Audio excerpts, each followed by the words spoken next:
The great hall of Nexus Station buzzed with the sounds of 200 different alien species. Translator devices hummed softly as creatures of all shapes and sizes took their seats. Some had forearms, others had tentacles instead of legs.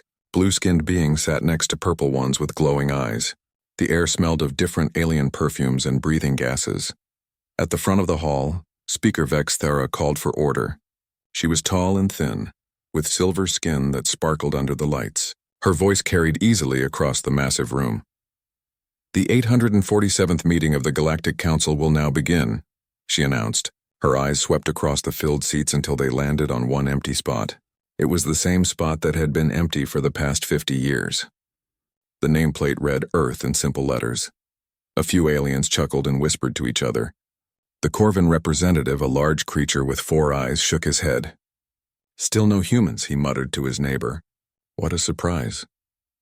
"They probably don't even know we exist," laughed another voice from the back rows. This came from a Talaxian whose green skin seemed to glow with amusement. "Primitive little world. I heard they still use wheels to get around." The laughter spread through the hall. Even Speaker Vexithera allowed herself a small smile. "Indeed, the humans continue their isolation. Perhaps it is for the best. Today we have important matters to discuss." But far away from Nexus Station on a small blue planet called Earth, things were very different than the aliens imagined.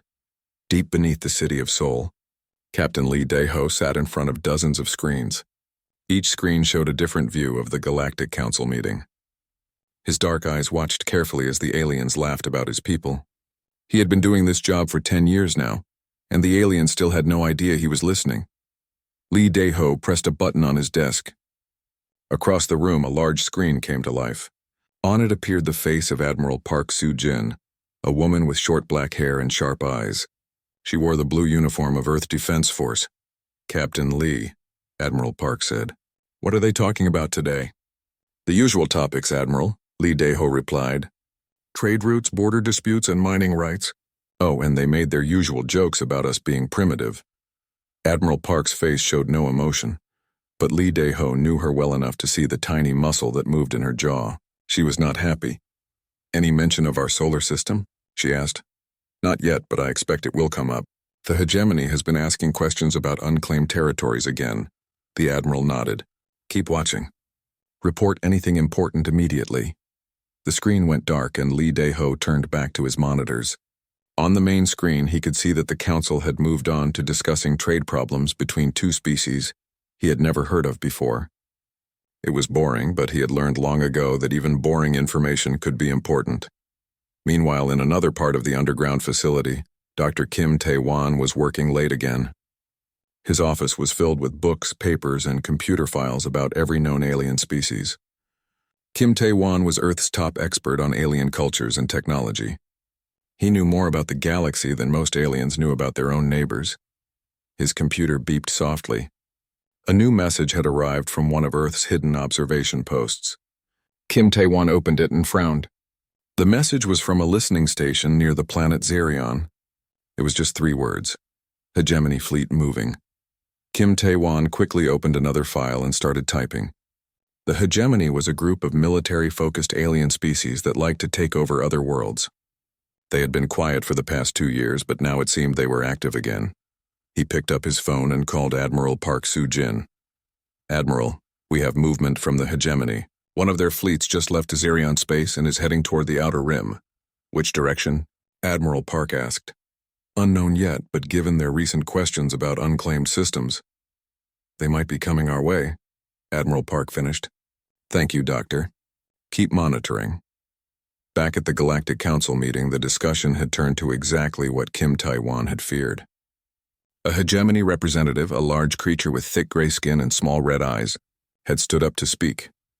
"Council members," the Hegemony representative said in a deep voice, "my people wish to discuss the matter of unprotected systems in the Outer Rim. There are several worlds that have no official protection or representation in this council." Speaker Vexithara looked interested. "Which systems are you referring to?" "Specifically the Sol system, a small star with several planets, including one that may have primitive life. According to our records, no council member has claimed responsibility for this area." Lee Daeho sat up straighter in his chair. This was exactly what they had been expecting. but it was still shocking to hear it said out loud. "The Sol system?" asked a Vorthon representative. "Isn't that where those human creatures are supposed to live?" "Indeed," replied the hegemony representative. "But since the humans have never responded to any council communications, and since they clearly lack the technology for space travel, we believe the system should be placed under proper protection." Protection, Lee Daeho muttered to himself. He knew what that word meant when the hegemony used it. It meant conquest. Speaker Vexathera seemed to consider the request.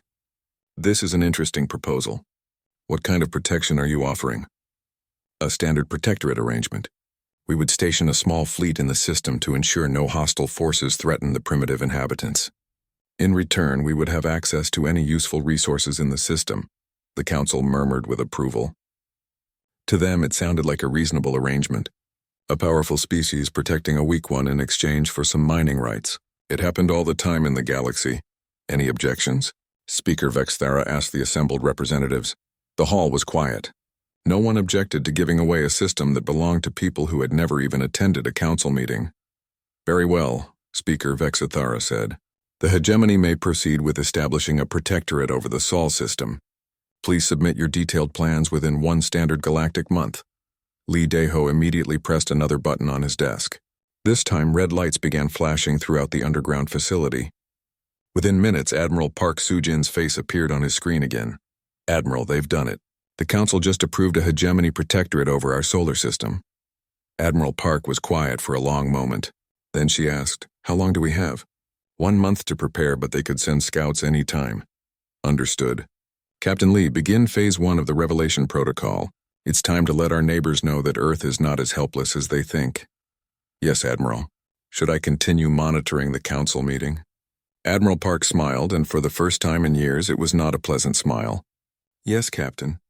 I think the next few weeks are going to be very interesting. The galaxy is about to learn that some species prefer to watch and listen before they speak." As Lee Daeho turned back to his monitors, he could see the council meeting was ending. The aliens were chatting happily among themselves, pleased with their day's work.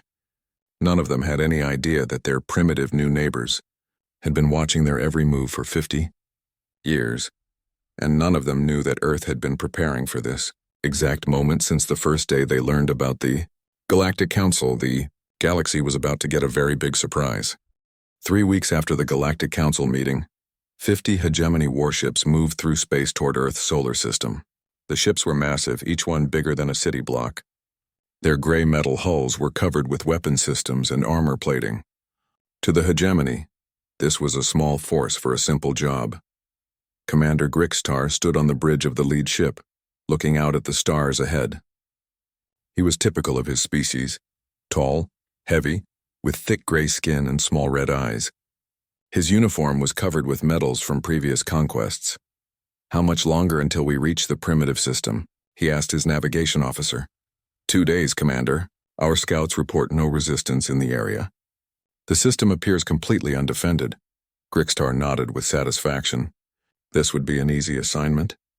Take control of a primitive world, set up mining operations, and maybe collect some interesting specimens for the hegemony's science division.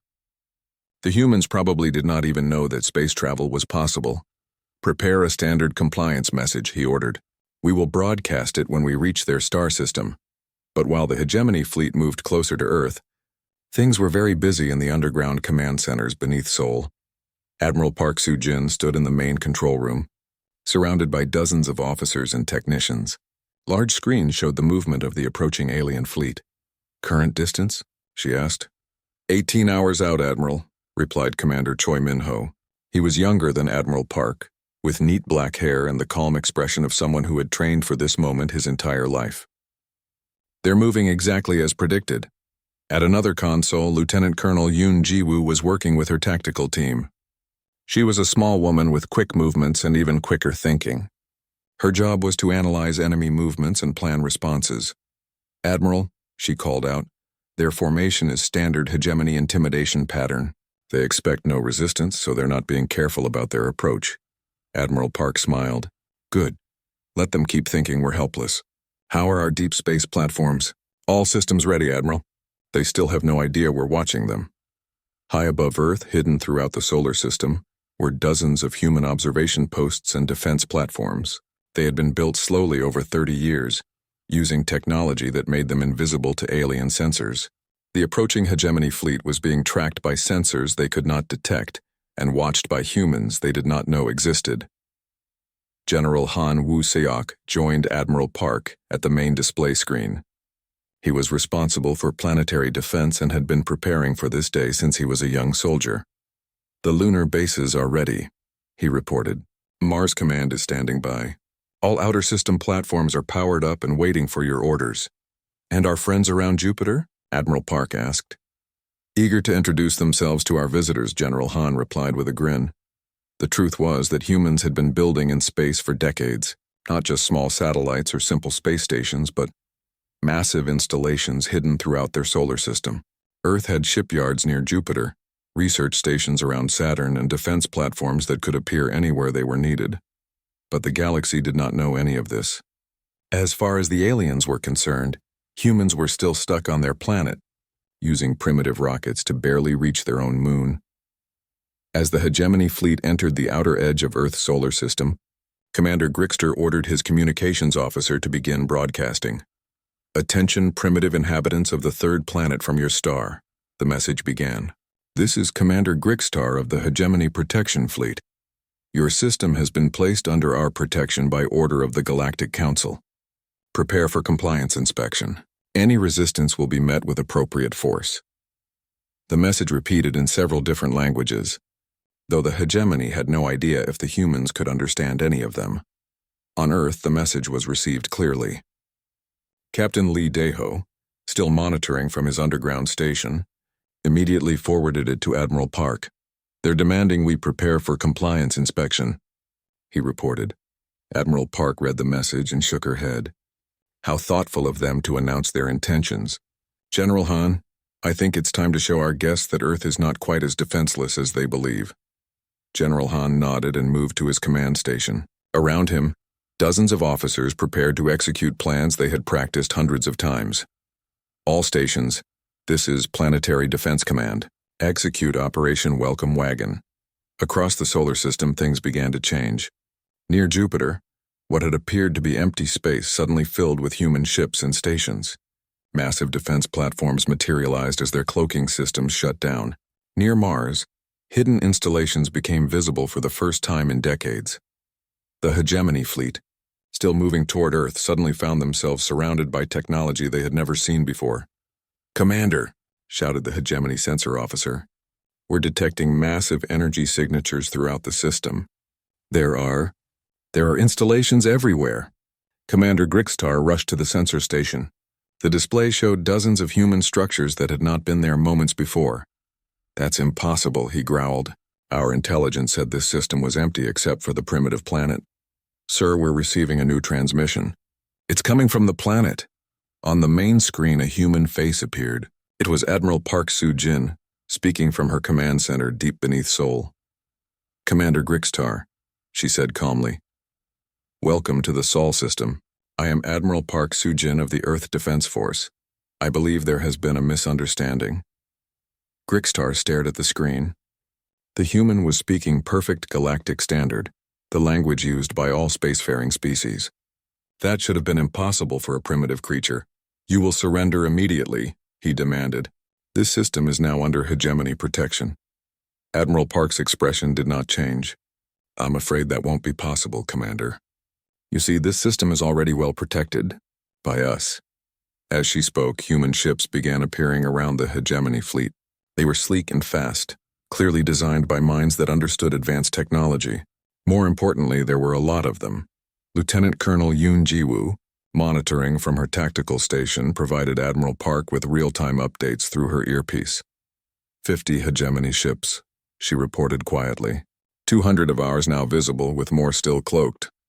"Commander," Admiral Park continued, "your ships are now surrounded by vessels of the Earth Defense Force. Your weapon systems are being targeted by technology you do not understand. I strongly suggest you reconsider your approach." Grixtar looked around his bridge in panic. His officers were calling out reports that made no sense. "Sir, they're using some kind of energy field we've never seen before." "Commander, our weapon systems are offline. Some kind of electromagnetic interference. Sir, our shields are being penetrated by scanning beams. They're analyzing our entire ship. Admiral Park watched the alien ships with satisfaction. Human technology had advanced far beyond what the galaxy knew. While the aliens had been fighting each other and holding meetings, humans had been learning and building. Commander Choi, she said to her operations officer, demonstrate our gravitational manipulation system. Yes, Admiral. Around the hegemony fleet, space itself seemed to bend. The alien ships found themselves unable to move as human technology played with the very forces that held the universe together. It was not an attack, their ships were not damaged. But they were completely helpless. What are you doing to us? Grigstar demanded. We're showing you that Earth is not the primitive world you thought it was, Admiral Park replied. Your ships are not damaged, Commander. Consider this a demonstration of our technology. You and your crew are perfectly safe, but you are no longer in control of your vessels. General Han Woo-seok stepped up beside Admiral Park. Admiral, all 50 enemy ships are secured. No casualties on either side. Excellent. Commander Grigstar, you have two choices. You can return to your leaders and tell them that Earth is not interested in their protection, or you can stay here and become our guests while we discuss this situation with the Galactic Council directly. The hegemony commander stared at the screen, trying to understand what had happened. His powerful fleet, capable of conquering entire star systems, had been defeated without a single shot being fired. This is impossible, he whispered. Our intelligence said you were primitive. You don't have space technology. Admiral Park smiled. Commander, humans have been traveling in space for over a century. We've been watching the galaxy for 50 years. We just chose not to introduce ourselves until now. But your planet shows no signs of advanced civilization. No space traffic, no energy signatures that we could detect. That's because we didn't want you to detect them, Lieutenant Colonel Yoon Ji-woo said, stepping into view of the camera. We've been studying all of you, learning your technologies and your weaknesses. We've been preparing for this day since we first learned about the Galactic Council. Commander Grigstar realized the terrible truth. The primitive humans had been watching and learning while the galaxy ignored them. They had used that time to develop technology that surpassed anything he had ever seen. The news traveled across the galaxy faster than anyone expected. Within 3 days, every major civilization knew what had happened in the Sol system. The mighty hegemony fleet had been completely defeated by the primitive humans without a single shot being fired.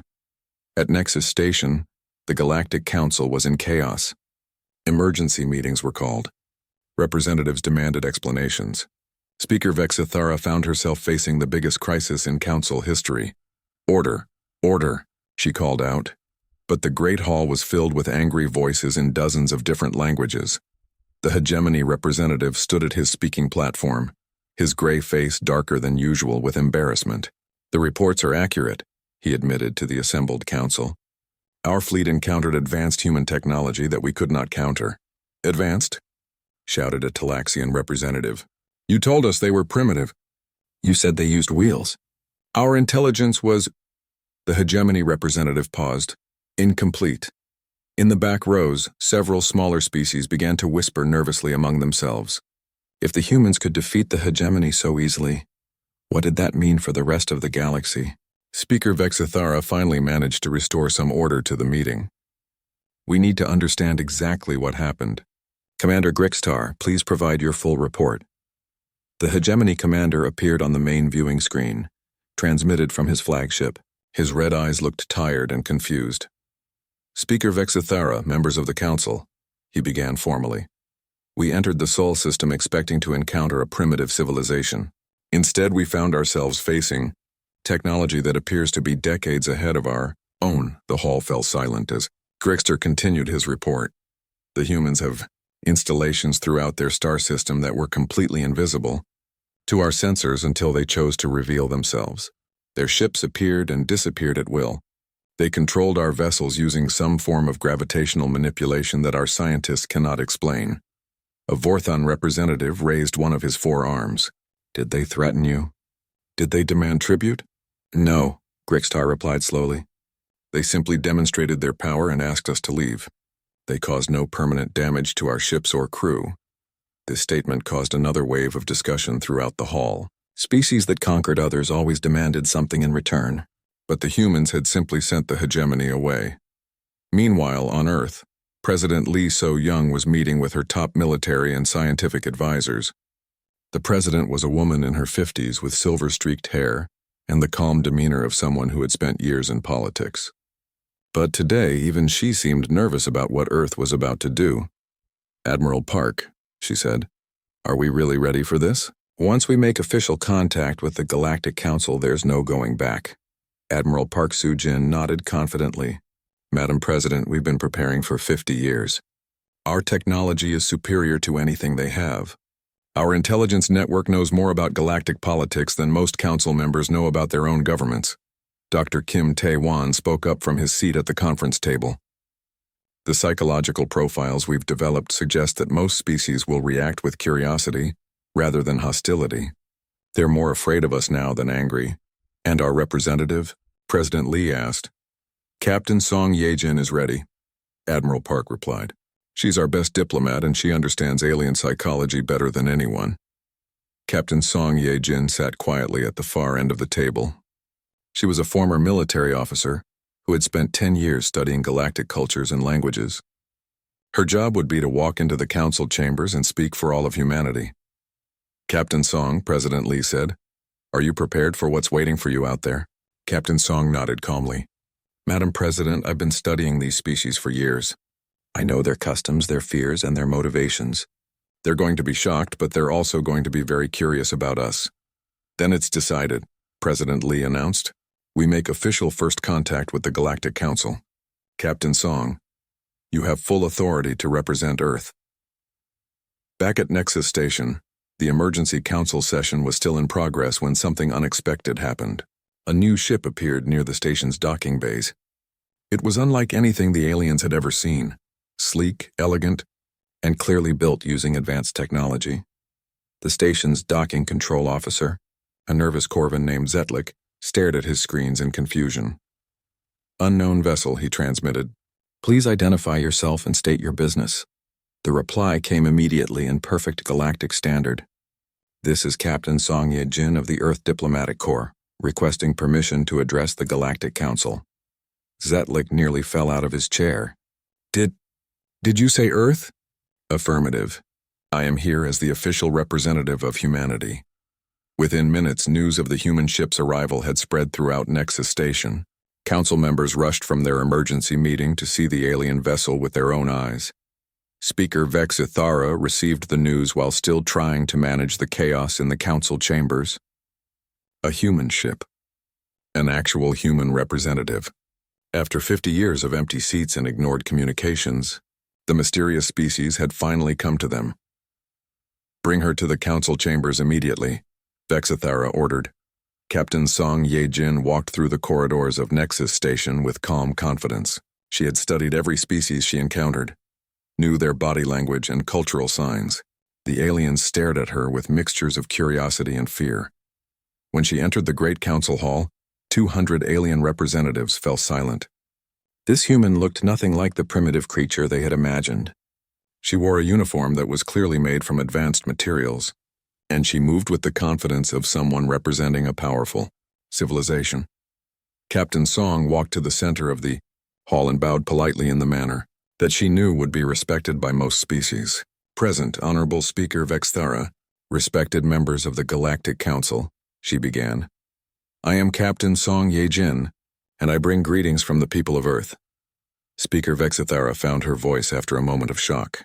"Captain Song, welcome to the Galactic Council. We have been trying to contact your people for many years." Captain Song smiled politely. "Yes, we know. We received all of your messages. We chose not to respond because we were not ready." "Not ready?" asked the Talaxian representative. "But we've been waiting 50 years, and we spent those 50 years learning about you." Captain Song replied calmly. "We studied your cultures, your technologies, your conflicts, and your alliances. We needed to understand the galaxy before we became part of it." The hegemony representative stood up angrily. "You've been spying on us." Captain Song turned to face him directly. "We've been learning about you, yes, just as you have intelligence networks throughout the galaxy. The difference is that we were better at staying hidden." Admiral Nam Hyun-woo's voice came through Captain Song's hidden communicator. "Captain, Phase 2 is ready for your signal." Captain Song nodded slightly. Members of the Council, I think it's time for you to understand the true scope of humanity's presence in the galaxy. She pressed a small device on her uniform. Across the galaxy, something remarkable began to happen. Throughout Council space, human ships and installations began revealing themselves. Hidden observation posts uncloaked near major alien worlds. Disguised research stations became visible in strategic star systems. Military vessels appeared in positions that showed they had been watching key trade routes for decades. The main viewing screen in the Council chamber lit up with reports from across the galaxy. Every major species was reporting the sudden appearance of human installations in their space. "This is impossible," whispered a Vorthon representative. "How long have you been out there?"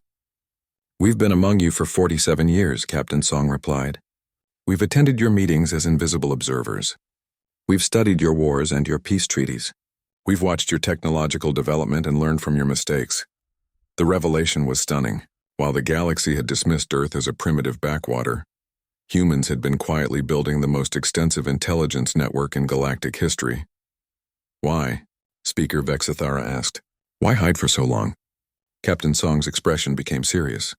"Because we needed to learn how to use power responsibly. We studied every major species in the galaxy, and we saw what happened when civilizations gained advanced technology too quickly. Some became conquerors, others destroyed themselves. We wanted to be sure we could do better." Dr. Kim Taewon's voice came through her communicator. "Captain, our analysis shows the Council is ready for the full revelation." Captain Song nodded. "Members of the Council, what you've seen so far is only the beginning. Earth doesn't just have a few hidden ships. We have thousands of vessels positioned throughout the galaxy. We have technology that surpasses your most advanced civilizations, and we have been protecting this galaxy from threats you never even knew existed." The silence in the hall was complete. 200 alien representatives stared at the human who had just told them their entire understanding of galactic power was wrong. "Protecting us?" Speaker Vexithara asked quietly. "The devourers from the Void Sector never reached your worlds because we stopped them." The days following Captain Song's revelation at the Galactic Council were unlike anything the galaxy had ever experienced. What started as scattered reports of human ships quickly became the most comprehensive military display in galactic history. Fleet Admiral Ko Youngmin stood in the command center of Earth's primary space facility, hidden in the asteroid belt between Mars and Jupiter. Around him, hundreds of officers coordinated the greatest unveiling of military power the galaxy had ever seen.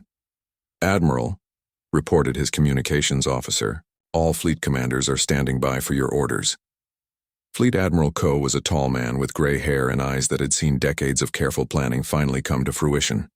He had spent 30 years building Earth's hidden navy, and now it was time to show the galaxy what humanity had accomplished. "Begin Phase 1, he ordered calmly. "Reveal the inner system defenses."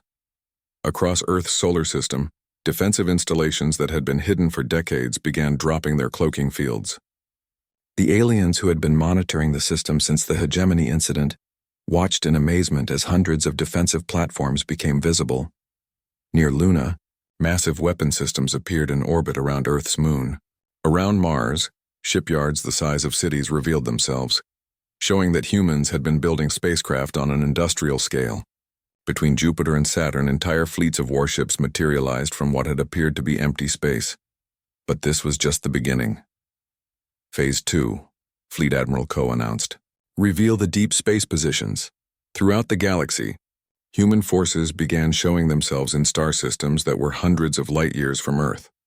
Near the Talaxian home world, 3 human ships uncloaked and transmitted greetings to the shocked planetary government. In Vorthon space, a hidden listening post revealed itself and began broadcasting peaceful messages in perfect Vorthon dialect. General Ryu Jin-ah, commander of Earth's expeditionary forces, contacted Fleet Admiral Ko from her position near the Corvin border. "Admiral, my ground forces are in position on 47 different worlds. All teams report ready for full disclosure." General Ryu was known for her strategic mind and her ability to train soldiers for any environment. Her forces had been secretly training on uninhabited planets throughout the galaxy, preparing for every possible scenario. "Proceed with ground force revelation," Fleet Admiral Ko ordered. On dozens of worlds, hidden human bases began broadcasting their locations to local governments. Desert training facilities on dry planets, Arctic bases on frozen worlds, and underwater installations on ocean planets all revealed themselves at once. The scale of human presence was staggering. Every major alien civilization found evidence that humans had been studying them from nearby for decades.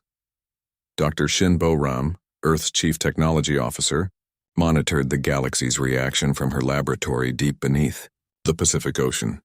Her screens showed panicked communications between alien governments as they tried to understand the scope of human infiltration. Admiral Ko, she reported through the communication system, alien military commanders are requesting emergency meetings with their governments. Several species are asking their fleets to return to home systems immediately. Dr. Shin was responsible for the technological advances that had made Earth's hidden expansion possible. Her teams had developed cloaking systems that were invisible to alien sensors, communication networks that bypassed galactic detection systems, and transportation technology that allowed humans to travel faster and more quietly than anyone else in the galaxy. Let them panic for a moment, Fleet Admiral Ko replied. Then begin Phase 3. Show them our true capabilities. What happened next changed every alien's understanding of what was possible in space warfare. Human ships throughout the galaxy began demonstrating technologies that seemed impossible. Near the hegemony homeworld, a single human vessel created an artificial gravity well that pulled 3 enemy ships out of formation without damaging them. In Corvin space, human ships passed through solid asteroids using some form of matter manipulation that left the aliens speechless. Most impressive of all was the display near Nexus Station itself. A squadron of human ships appeared and began performing maneuvers that defied every known law of physics. They moved without visible propulsion systems, changed direction instantly without inertia effects, and seemed to be able to exist in multiple locations at the same time. Captain Song Ye-jin, still at the Galactic Council, watched the reactions of the alien representatives as reports flooded in from across the galaxy. Captain, Speaker Vexthera said quietly, "How many ships do you have?" Captain Song consulted a device on her wrist. Currently visible? About 12,000 vessels of various sizes. But that's only about 40% of our total fleet. The number hit the council chamber like a physical blow. 12,000 ships was larger than the combined navies of most galactic civilizations, and the humans claimed this was less than half their force. Impossible, muttered the hegemony representative. No single species could build and maintain such a fleet. You're right, Captain Song agreed. No single species could. But humans are not like other species. We work together in ways that most of you have never learned. Admiral Lim Haiwan, commander of what would soon become Earth's peacekeeping forces, demonstrated this point perfectly. From her flagship near the war-torn Zephyrian-Valkyrie border, she coordinated with human forces throughout the region. All units, this is Admiral Lim. Begin peacekeeping demonstration. Admiral Lim was known for her diplomatic skills as much as her military expertise. She had spent years studying the ongoing conflicts throughout the galaxy, waiting for the moment when Earth could step in to help. Human ships appeared between the warring Zephyrian and Mokari fleets. But instead of attacking either side, they simply sat in space between them. When the alien ships tried to continue fighting, they found their weapons mysteriously offline. This is Admiral Lim Haiwan of Earth Forces. She broadcast to both fleets. This conflict has lasted 47 years and cost millions of lives. It ends now. Using technology that neither side could understand, the human ships began disabling weapon systems throughout both fleets, not destroying them but temporarily shutting them down. Within hours, 2 massive alien navies found themselves completely helpless. Your dispute is over mining rights to the Kepler 442 system. Admiral Lim continued. Earth proposes a simple solution. We will mine the system ourselves and provide both sides with the resources they need. In exchange, you will end this war. It was a demonstration of power so overwhelming that both sides agreed immediately. Similar scenes played out across the galaxy.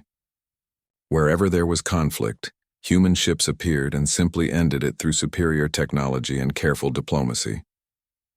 Back on Earth, President Lee So-young watched the reports with satisfaction but also concern. Admiral Park, she said, are we sure about this? We're changing the entire balance of power in the galaxy. Admiral Park Soo-jin nodded seriously. Madam President, this was always going to happen eventually. Better to do it our way, with careful planning and good intentions, than to wait for someone else to force our hand. The reports continued to pour in. Human installations throughout the galaxy were revealing themselves. Ships were appearing in every major star system. Ground forces were making contact with governments on dozens of worlds. But perhaps the most shocking revelation came from Dr. Shinbo Ram's technology demonstration near Nexus Station. Council members, Captain Song announced, Dr. Shin will now demonstrate one of our more advanced technologies. A human science vessel appeared near the station and began working on what appeared to be empty space. Within minutes, they had created what looked like a small star, a controlled fusion reaction that provided more energy than most planets used in a year. This is our standard portable power source, Captain Song explained calmly. We use them to run our deep space installations. The aliens stared in disbelief. Creating artificial stars was something they had only dreamed about. Humans were using them as everyday tools. How? Whispered a Talaxian representative. How did you advance so far while we learned nothing about it? Captain Song's expression became serious. Because we learned from watching all of you. We saw the mistakes every species made. We studied your failures and your successes. We took the best ideas from every civilization and improved upon them. But your planet, the Vorthan representative protested. Our sensors show no advanced technology there. Because we didn't want you to see it, Captain Song replied. Our cities are underground. Our factories are hidden. Our space elevators are cloaked. We built our entire civilization to be invisible to your sensors. The scope of human deception was becoming clear. While the galaxy had dismissed Earth as primitive, humans had built one of the most advanced civilizations in galactic history right under their noses. Fleet Admiral Ko's voice came through Captain Song's communicator. Captain, all forces are now visible. The galaxy can see our full strength. Captain Song nodded and addressed the council. Members of the council, you have now seen what humanity has built over the past 50 years. We have the largest fleet in the galaxy, the most advanced technology and military forces positioned throughout known space. The silence in the chamber was complete. 6 months after humanity revealed itself to the galaxy, the changes were remarkable. The Galactic Council had been reformed, with Earth taking a central role in galactic affairs. But more importantly, conflicts that had raged for decades were ending. Trade was flowing more freely than ever before, and species that had been enemies were learning to work together. Chancellor Bayek Insu stood at the window of Earth's new embassy on Nexus Station, looking out at the busy space traffic. Ships from dozens of different worlds moved in orderly patterns, guided by human traffic control systems that had eliminated the chaos that once plagued the station. Chancellor Bayek was a former diplomat who had spent years studying alien cultures in preparation for this day. Now he was responsible for managing Earth's relationships with over 200 different species. Chancellor, his assistant called from across the room, the council is ready for your presentation. Baek In-soo nodded and picked up his papers. Today he would present Earth's new framework for galactic governance. It was not a system where humans ruled over others, but one where Earth's superior technology and resources would be used to help all species prosper. The council chamber had been rebuilt since humanity's arrival. The old system where stronger species bullied weaker ones had been replaced with something more fair. Every species, regardless of size or military power, now had an equal voice in galactic affairs. Speaker Vexathera, who had kept her position but with greatly reduced authority, called the meeting to order. The council recognizes Chancellor Baek In-soo of Earth, she announced. Chancellor Baek walked to the center of the chamber and addressed the assembled representatives. Honored delegates, he began. 6 months ago, humanity revealed itself to this galaxy. Since then, we have seen remarkable changes. Wars have ended, trade has increased, and cooperation between species has reached levels never before achieved. The delegates listened carefully. Many of them had been skeptical of human intentions at first, but the results spoke for themselves. Today I want to discuss the next phase of our cooperation, Chancellor Baek continued. Earth proposes the creation of the Galactic Cooperation Initiative. He activated a holographic display that showed his proposal in detail. Under this system, Earth will provide technology, resources, and protection to all member species. In return, we ask only for peaceful cooperation and fair trade practices. The Talaxian representative raised one of her four hands. Chancellor Bayek, what guarantees do we have that Earth will not use its power to dominate us? It was a fair question and one that many species had been asking. An excellent question, Chancellor Bayek replied. Admiral Lim Haiwan will explain our peacekeeping protocols. Admiral Lim Haiwan appeared on the main viewing screen, transmitting from her flagship. Over the past 6 months, she had become the most respected military figure in the galaxy. Representatives, Admiral Lim said, Earth's military forces exist for one purpose only, to protect peaceful species from those who would harm them. We do not conquer. We do not demand tribute. We simply ensure that stronger species cannot bully weaker ones. To prove her point, Admiral Lim activated a galaxy-wide display showing the current positions of human peacekeeping forces. As you can see, our ships are positioned to respond to conflicts anywhere in the galaxy within hours, but they only act when invited by legitimate governments or when innocent species are threatened. The display showed how human forces had ended 17 different conflicts in the past 6 months. In each case, they had used their superior technology to stop the fighting and then helped negotiate peaceful solutions. Our soldiers are trained as peacemakers, not conquerors, Admiral Lim continued. They carry weapons that disable rather than destroy. They speak the languages of every species they encounter, and they withdraw as soon as peace is restored. Ambassador Park Dong-hyun, Earth's chief diplomatic officer, took over the presentation from his position at another embassy. The economic benefits of cooperation have been remarkable, he reported. Trade between species has increased by 300% since Earth began providing security for trade routes. Ambassador Park was a skilled negotiator who had helped design the new economic systems that were bringing prosperity to the galaxy. Earth's advanced manufacturing capabilities allow us to produce goods that were previously impossible to create, he explained.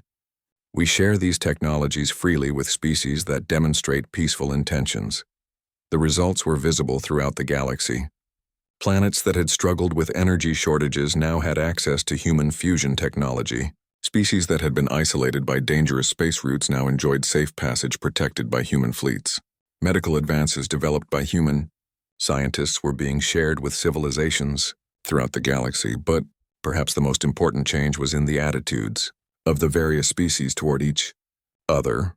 The Vorthon representative stood to speak. Chancellor Bayek, our people have been amazed by humanity's approach to galactic relations. We expected conquest or exploitation. Instead, we have found partnership and friendship.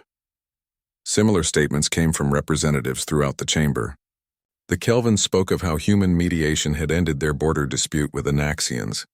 The Proxians described how human agricultural technology had ended famine on their home world. Chancellor Bayek listened to each statement with satisfaction. This was exactly what Earth had hoped to achieve. There is one more matter to discuss, he announced. The question that many of you have asked privately. Why did humanity wait so long to reveal itself? The chamber fell silent. This was the question that had puzzled every species since Earth's revelation. Captain Song Ye-jin, who had remained on Nexus Station as Earth's permanent representative, stepped forward to answer. The answer is simple, she said. We needed to learn how to use power responsibly. She activated a historical display showing the rise and fall of various galactic civilizations over the past 1,000 years.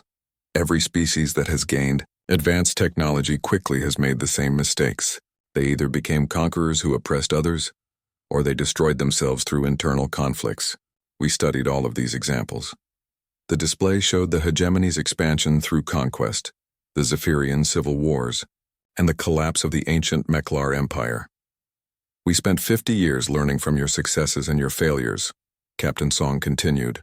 We wanted to be sure that when we revealed ourselves, we could offer something better than what had come before.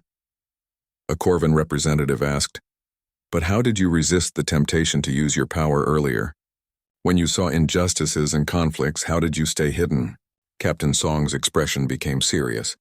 It was the hardest decision we ever made, but we knew that revealing ourselves too early would have made us just another conquering species. We had to be patient, Chancellor Bayek resumed his presentation. Today we offer you a new kind of galactic civilization, one where differences are resolved through discussion rather than warfare, where advanced species help less developed ones instead of exploiting them. where trade benefits everyone involved rather than enriching only the powerful. The vote on Earth's proposal was unanimous. Every species in the Council agreed to join the Galactic Cooperation Initiative. As the meeting ended, Speaker Vexithara approached Chancellor Bayek privately. "Chancellor," she said quietly, "may I ask you a personal question?" "Of course, Speaker Vexithara. When your people were watching us all those years, what did you think of us?" Chancellor Bayek considered the question carefully. "We thought you were all very much like us, trying to do what you believed was right but limited by fear and mistrust. We hoped that with the right help, you could become something better. And do you think we have?" Chancellor Bayek looked around the chamber at representatives from dozens of different species working together peacefully. "Yes," he said with a smile, "I think we all have."